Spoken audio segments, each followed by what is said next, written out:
And it's a family too. Once you start working for Lucasfilm, they treat you like family, and they've sent me up to the ranch a few times, and I've gotten to go to Lucasfilm to their studio and walk around, and they know me by name, and we're friends now. We stay in touch all the time. It's an amazing thing as a fan. I can't walk through there and not be squeeing inside the entire time. So I presume you're going to be playing a couple of Stormtroopers in the new Clone Wars episodes coming up. I hope so. I can't count on anything, but I'm hoping so. I'll offer to wash Dave's car if he'll let me do it. Yeah, I would love to be part of that. I really wish that was his audition process. Wouldn't that be great? Yeah, he missed the spot there. Stormtrooper number 2. Yeah. Yeah, no, I would love to do that. But they bring me back for the movies too. I got to be in Rogue One and most recently in Solo. So, and I got a great line in Solo. I don't know if you've seen it yet, but yeah, there's a line. I'm not going to tell you what happens if you haven't seen it. But listen for a stormtrooper saying something to somebody you know, where he's saying, "Kill him slower." That's me. And you can also get the Kill 'Em Slower t-shirts. Yes. I should do that. I should merch that. They'll probably sue me, but I tried it. And before we start any questions, that people can start lining up right now. The microphone's right here in the center. Are there any projects you're allowed to talk about? Oh, I don't. Because you're certainly involved in a lot that you can't talk about. I got a lot going right now that I'm not allowed to talk about, but one that isn't getting much love is called Nico and the Sword of Light, and it's on Amazon. Thank you for the one person who watches the show. It's a beautiful show. It's animated by the people at Titmouse who did Metalocalypse and Venture Brothers. And Venture Brothers. They do some really great animation, and it's a beautiful story, and it's beautifully animated, and it has sort of an Avatar kind of feel. It's for younger audiences, but the cast is insane. Tom Kenny, who is here, is in the show, and Jim Cummings, and oh my God, there's so many people on that cast. It's crazy. So if you get a chance and you have Amazon, check out Nico and the Sword of Light. We're also doing a show called Dorothy and the Wizard of Oz on you know this one? Yeah, on Boomerang.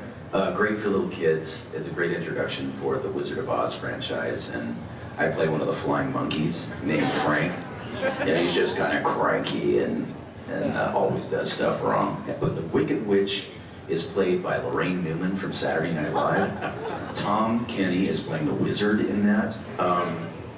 Ridiculous. Everything. He's in everything. Yeah, he's everywhere I go. And He's even down there right now. he is down there right now. Yeah, and I wouldn't have it any other way. He's a dear friend. I love that guy. Well, let's start with the first question. How did you get involved with Ben 10? I really like Bill Gax. I auditioned and I begged. Thank you, Tennyson! Yeah, I love that show. I think I got to say the first, "Oh man," as Heat Blast on that show, and it sort of became a thing for a while. Yeah, I loved working on that show. I auditioned for it like everything else, and fortunately they let me do it. And then they fired me after the, and they decided, well, not really, but they did. They fired me. The next incarnation of it, they decided to use a whole brand new cast, and it's all my friends who run that cast, so I don't care, but they put us out of a job, and so David Kaye is now playing Heat Blast, and he does a great job. Okay, thank you. Thanks for watching. Hi. So my question is, what has been the best experience you've ever had in your career doing voiceovers? Oh man, how do you choose one? I've been doing this for like 30 years, dude. And everyone you've ever worked with is listening to this answer. I know, that's the problem. You can't single anything out. It's really hard to say. I think the best experience for me, here's something. I actually happened at a convention that sort of opened up my mind and my eyes to the after effect of what we do. There's so many wonderful moments that happened while we were recording and within the context of the shows, but the thing that fills me up as a person are how these shows affect people after. So I was in New Zealand years ago, and I'm at a signing table, and I have probably 50 people in my line, and this huge guy comes up to me. He's all tattooed, scary looking guy, and he comes up and he goes, "Oh, I just wanted to thank you because I have an autistic son who didn't speak till the age of 8. He would rock in the corner, we could communicate with sign language and certain things. We sort of understood each other that way, but he never spoke. And one day, there was a show on TV that came on. We had the TV running in the background. He would sit in the corner, and all of a sudden he sprung up out of his chair, ran over to the couch and he sat down and he was transfixed to the television. And his dad sat down next to him and he goes, "What are you looking at?" And he goes, "Shh." And it was the first real reaction that he had ever had. And so the guy goes, "Okay, I'm gonna shush." And he sits there and the commercial comes on, and it was Digimon. I think it was season 3 of Digimon. And so the guy's looking at his son and trying to figure out what's going on.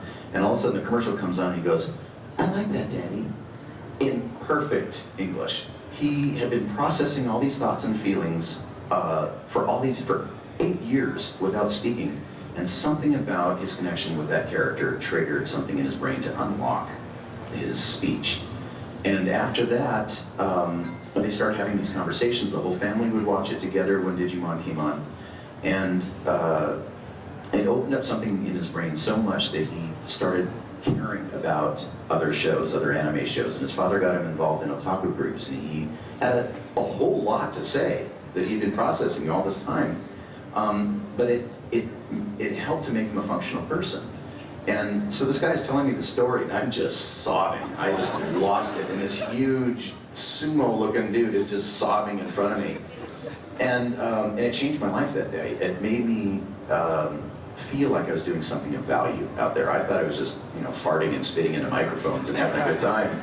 And I didn't know if anybody really cared, but to hear something transformative like that gave me purpose as a human being. And then he brings the family back the next day, and they're way off in the line, 20, 30 people down, and I see him towering above everybody else. And I go, come here. And so I meet him halfway, I excuse myself, and he brings the whole family. He brings the older sister, his wife, and this little boy who's now 12 years old. The little boy comes up and hugs me, and he goes, "I love Guillemon, thank you." And I'm so happy you do. And we had this amazing moment, and the whole family cried, and then people in the line cried. And that was a defining moment in my life. And now I hear stories about how these characters have impacted people's lives. Soldiers coming back from Afghanistan who said that playing Call of Duty, of all things, made them feel like they had a connection to home and their friends after being on the battlefield all day. And they would thank me for that and saying, "Dude, thank you for risking your life for us." So it's those kinds of stories that really made this career worthwhile for me, I think. Thanks so much. Hello. When you first started on Cowboy Bebop, how much free rein were you given to develop your interpretation of the character, and how did it all come together? Well, I think they were looking for my natural speaking voice, fortunately, because at that time I had no idea really what I was doing. Mary Elizabeth was there with me with an engineer. It was just the three of us most of the time. And I relied on her really heavily for context on the show and for the acting chops that I needed. She would guide me very gently through those waters. I really didn't know what was happening until I walked into the booth each day. I didn't see any of the footage beforehand. I didn't read the scripts beforehand. So I would depend on her to really set the stage for me and to guide me through. And in terms of the character development, it was all there, really. Watanabe-san gave us a very clear, concise world to function in. And our job is just not to screw it up, honestly. So in terms of development of the actual character, though, Mary let me play when I felt comfortable enough to play. Most of the time I was so terrified of ruining it because it was my first leading role. So I just kind of did what she said, and I did what felt organic.